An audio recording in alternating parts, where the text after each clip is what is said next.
Also, when it comes to family, I have dropped any anger and thoughts of like not wanting to talk to my family. When I return to them, it'll be in a manner of allowing it happen naturally. But I've dropped all that anger, all the grudges. I just wanted to make that clear that I have come to peace with any anger or resentment inside of me, and I do love my family, and I'm excited to spend time with them again. And I hope that's something that you can learn to do. And trust me, I dropped everyone. Even at the most difficult times of my life, I was way too stubborn to allow myself to return to any version of that. Wanted nothing to do with them. My goal was to become successful first and then show them all, like, look, this is where you messed up. And I was right. And I also had goals where I'd like have a mansion, then I'd invite them all over where I can drill into them a little bit into the lessons of what I've learned in life and how they were wrong.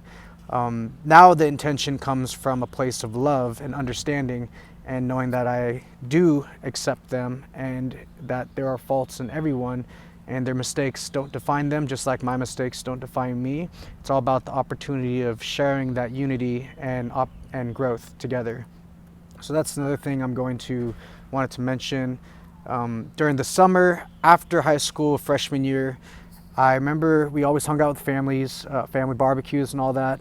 There's one thing I did want to touch on. It's we had this thing called, oh, I'm an Ortuno, and that kind of capitalized on that we were the best in our family.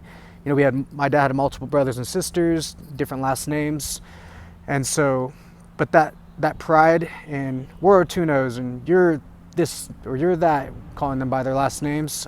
There was always fun enjoying that. It was never really personal, but when I think about it, sometimes I wonder, did doing that at every barbecue, because we were the athletic ones usually in the family to a great extent, then I thought, did that mean that we were bringing them down?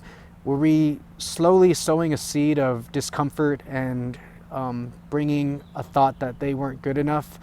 Now, I don't think there's nothing wrong with being competitive and fun, and they know that we love them and we all loved each other, but sometimes deep down inside, I wonder what type of seeds are being planted with the things that are being said.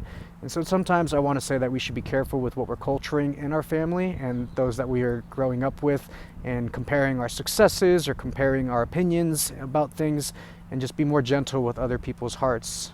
And that's it. So I think that covers most things before I get on to sophomore year.